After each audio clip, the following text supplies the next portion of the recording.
Hi everyone, today I will be doing another ingredients out of a hat. So this should be exciting. This is the second time. So here goes nothing. Ingredient number 1, apples.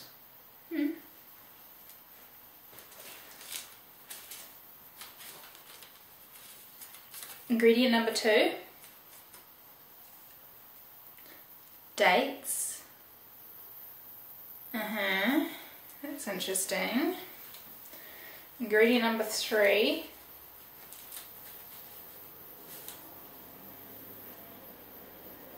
vanilla essence. Apples and dates together. Does it even work? I've never seen anything with dates and apples. This is a bit trickier than last time. I'm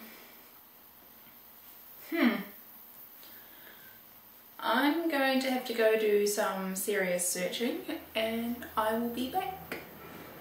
Okay, I'm back from my serious searching. And I actually came across quite a few different things with apples and dates in them, so that's interesting. I didn't know really those two things work together, but we shall see. So I found an apple and date cake that sounded quite nice. So I'm going to change it, of course, because that's the rules. So I'm adding less sugar, less butter. I'm also going to add, I think, some cinnamon, because you can never have too much cinnamon. But this doesn't even have cinnamon, and apple and date, cinnamon goes with both, so that makes sense. Yeah, so this should be interesting. Let's get started. So to begin, you need baking soda, boiling water, some chopped dates. I've already chopped them, so around about a cup, and 2 apples. I've got a Granny Smith and a regular apple. That's just because that's what I have. The original recipe calls for 2 Granny Smiths, so if you have those you can use that. I'm just going to do it 1 and 1, so that's all. So I'm going to add the dates to a bowl and the baking soda. So I'm just going to peel and chop the apples.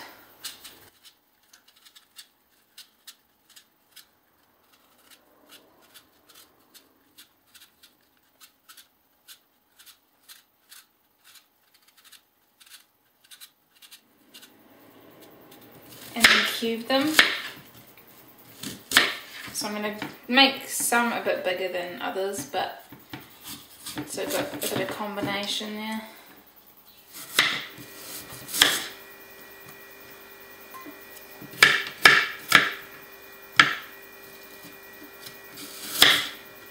So then we just take a cup of boiling water and add it to the mixture. Might just add a little bit more, just a touch, and just give it a stir so that everything sort of gets coated in the boiling water, so it just cooks the dates and the apples together.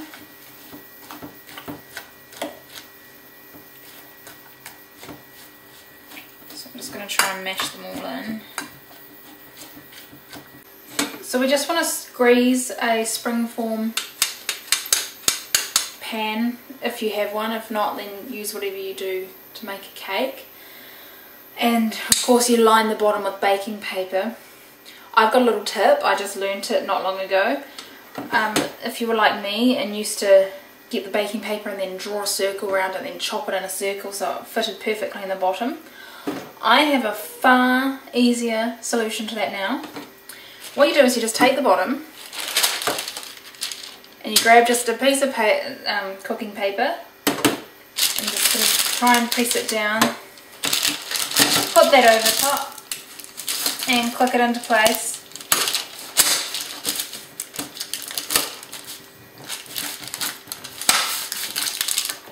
And there you go, you don't have to waste all that time drawing a circle or anything like that, and it's that way None of it gets in the creases either. Sometimes cakes used to leak out the bottom of mine and I always just used to think that was just the pan. No, it won't leak with this.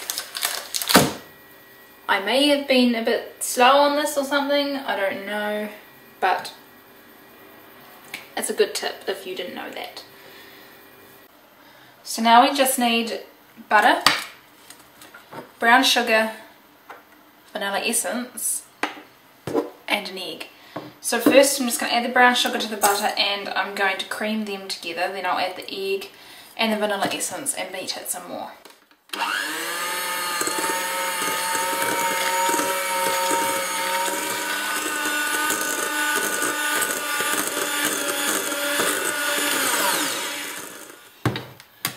I just love butter and sugar, la la la, yum yum. Yes, I did just eat it. Don't judge me. We all know everyone loves brown sugar or sugar and butter, so just add the vanilla essence and the egg.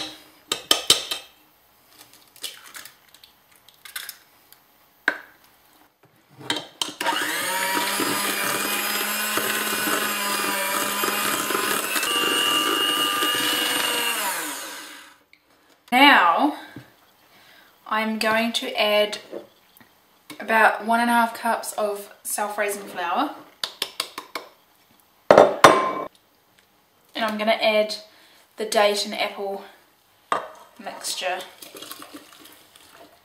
at the same time, and I'm just going to try and mix all this together.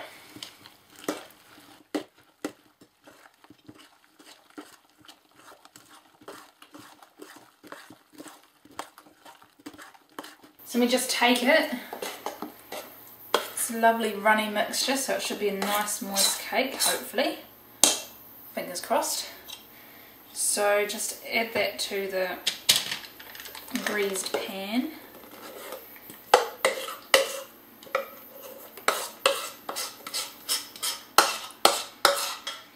I think I should have used my larger size springform pan.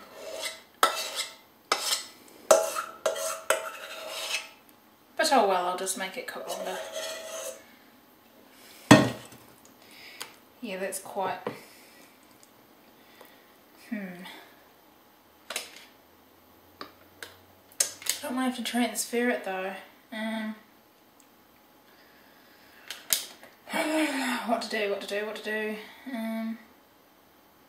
Because this is just going to increase in size. Okay, I'm going to transfer it to a bigger springform pan. So if you have a large springform pan, use that.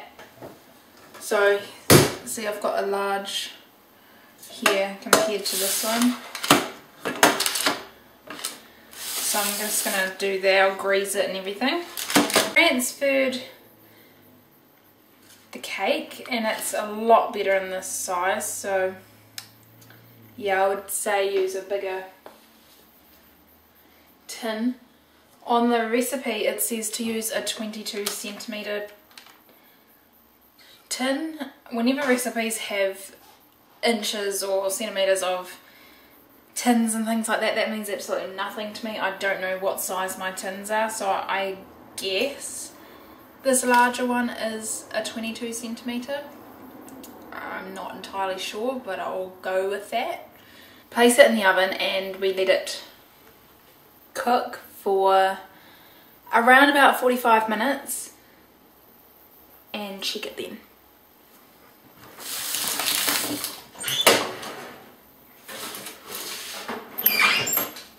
So while that's cooking in the oven, I've just got 60 grams of butter, about 1/3 to 1/2 cup of brown sugar, 1/2 cup of coconut and 2 tablespoons of milk. And I'm just going to heat that over the stove until the butter's melted and the sugar has dissolved. When we take the cake out of the oven, after around about 45 minutes, you just add this on top and you put it back in the oven for a further 15 minutes or so.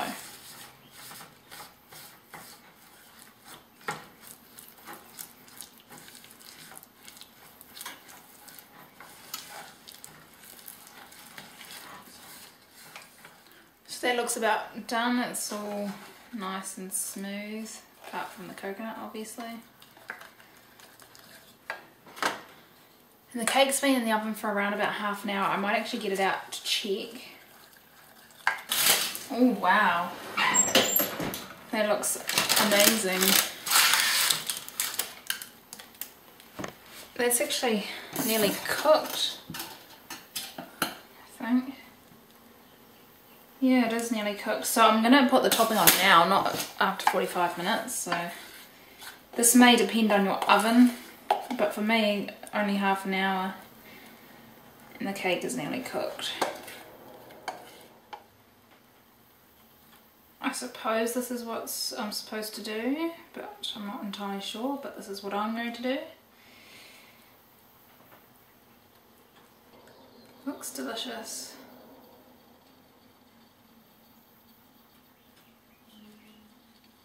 So that's spread all over the cake. So now that goes back in the oven for another 15 minutes, but I might check it a little bit earlier, maybe after 10, because it seems to be cooking quicker than what I thought.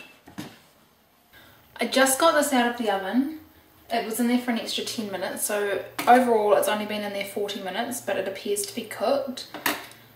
So I'm just going to let that cool a little bit. Yeah, because the topping's just sticking to the knife. And it's hot. Yummy, yummy, yummy, yummy. So I'm going to give it a try.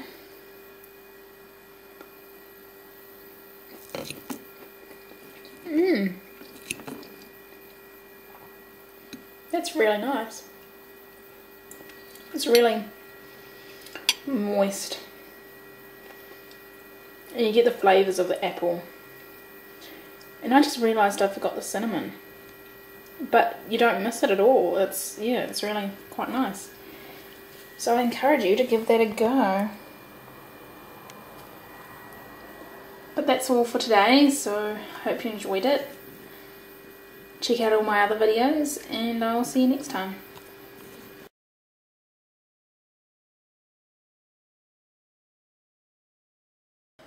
After I made the date and apple cake, I had a thought.